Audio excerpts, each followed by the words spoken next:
Hello mga guys, welcome back to my channel. Just automotive mga guys. Overall tayo na ano ng caliper kasi sorry, may tagas.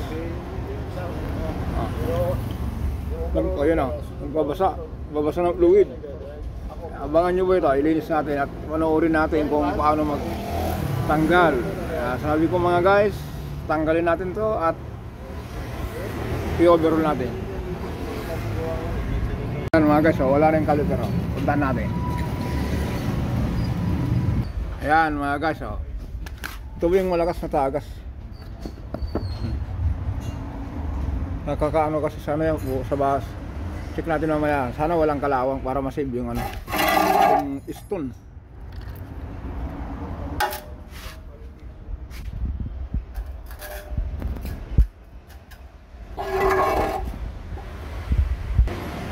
Subukan natin ano, ipalo.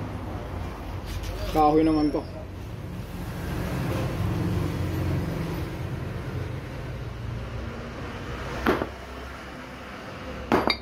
Yun.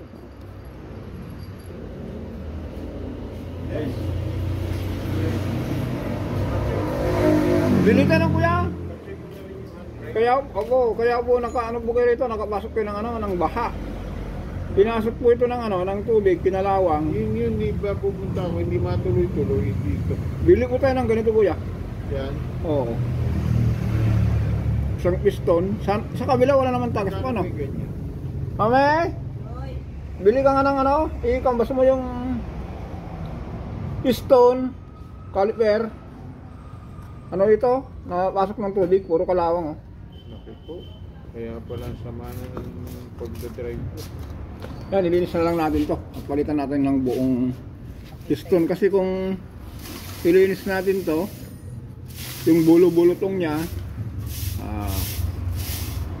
hindi kayang isild ng ano, ng o-ring, pwedeng tatagas din. Kaya ang ano po nito as in ano na to. Kaya ano na lang mga guys, for reminder, yung mga lumulusong sa baha, hindi natin maiwasan yan dahil alam nyo naman kahit saan tayo, ano ngayon, saan tayo umiikot, may baha.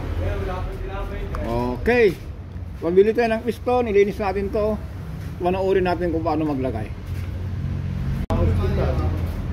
Ayan mga guys, natanggal na yung isa. Kahit wala pang tagas ito, pero sa itsura niya po, sana, sabi ko nga po, sana walang tama para makasunod tayo dyan. Ganun din, pukpuk din. Yung 120.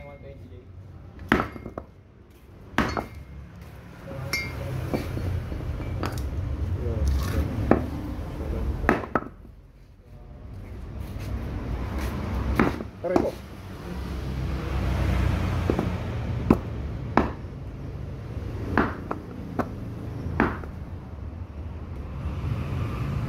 Makalawang ito kaya ayaw ano.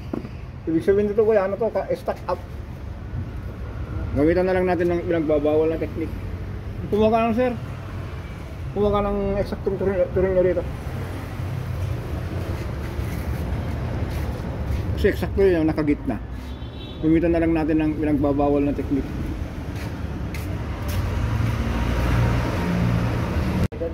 Ayan, kung hindi makuha sa palo mga guys, kasi eksakto yung ano, yung butas yan. Pinagbabawal na technique.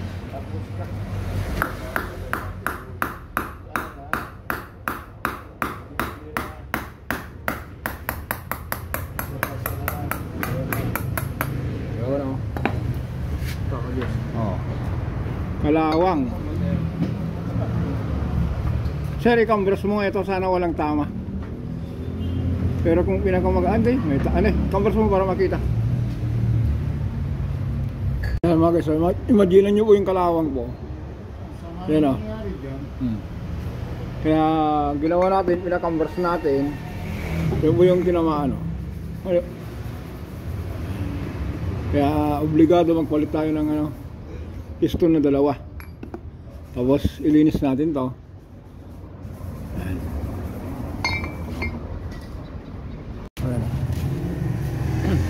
Yung lilinis natin dito.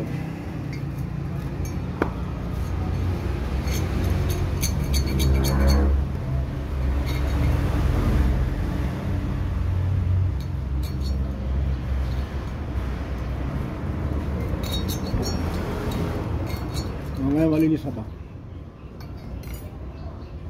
Yan mga guys, kita nyo kanina yung sobrang dumi, no? Ngayon medyo malinis na.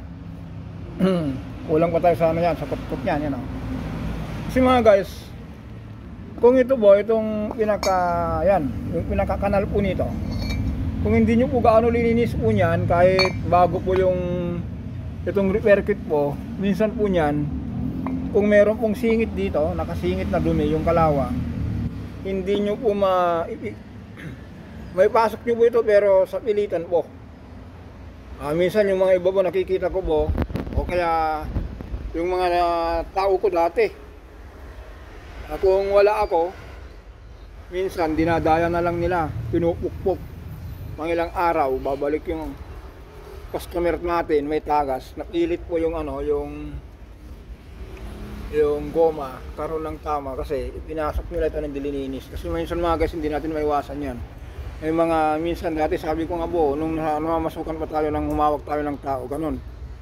Sabihin, Jess, kagawa lang po ito Di tanong mo dun sa gumawa, kung titignan mo yung resibo, kung sino yung gumawa, sasabihin, ginawa ko yan, lininis ko yan. Kung tignan mo, buksan mo ulit, i-check natin kung bakit tumagas yung baka yung minsan sinisisi natin yung pyesa, yung pala, hindi lininis ng gusto. Kaya kailangan nating cleanliness is the best.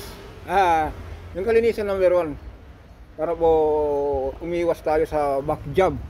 Kasi mga guys, yung back job po medyo masikip po pakinggan po yun. Minsan nung may customer, dinadala na lang sa biro, gawa ng hapon, gawa kahapon, balik ngayon. Kaya mga guys, abangan nyo po for the next episode kung paano magpasok po nito. Ayan, yun lang po, tip ko po sa mga baguhan ng mga mekaniko po, cleanliness po ang pinaka-importante po. Bago nyo po ikabit yung gago, itong piston, kasi papalitan natin to, tapos yun, automatic po nyan. Number 1 po, habang yun, isa pang tip ko po sa mga habang wala pa yung pyesa, naglilinis, kasi minsan may mga tao tayong nakangangan na lang.